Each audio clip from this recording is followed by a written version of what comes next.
ஓம் சாய்ராம். அனைவருக்கும் வணக்கம். இந்த பதிவில் நாம் பாபா தம்மை நம்பியுள்ள பக்தர்களை மட்டுமல்லாது அவரது குடும்பத்தினரையும் உற்றார் உறவினர்களையும் போற்றி பாதுகாக்கிறார் என்ற உண்மையை விளக்கும் அற்புதம்தான் இது.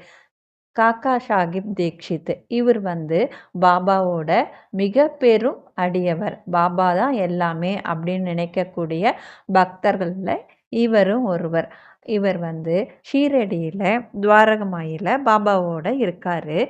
அப்போது இவருக்கு ஒரு கடிதம் வருது. அந்த கடிதத்தில் என்ன சொல்லியிருக்குன்னா, அவரோட தம்பிக்கு உடல்நிலை சரியில்லை அப்படின்னு எழுதப்பட்டிருக்கு. அவரோட தம்பி நாக்பூரில் வசிச்சிட்டு இருக்காரு.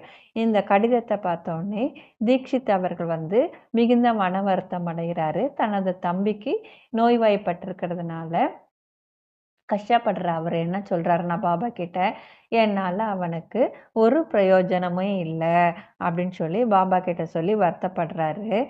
தன்னுடைய பக்தரோட வருத்தத்தை பார்த்த பாபா உடனே என்ன சொல்கிறாருன்னா, என்னால் பிரயோஜனம் இருக்கிறது அப்படின்னு சொல்லி சொல்கிறாரு. காக்கா சாஹிப் தீக்ஷித் அவர்களுக்கு பாபா என்ன சொல்கிறாரு அப்படின்னு சொல்லி புரியலை. அதற்கான பொருளையும் அவரால் புரிந்து கொள்ள முடியவில்லை.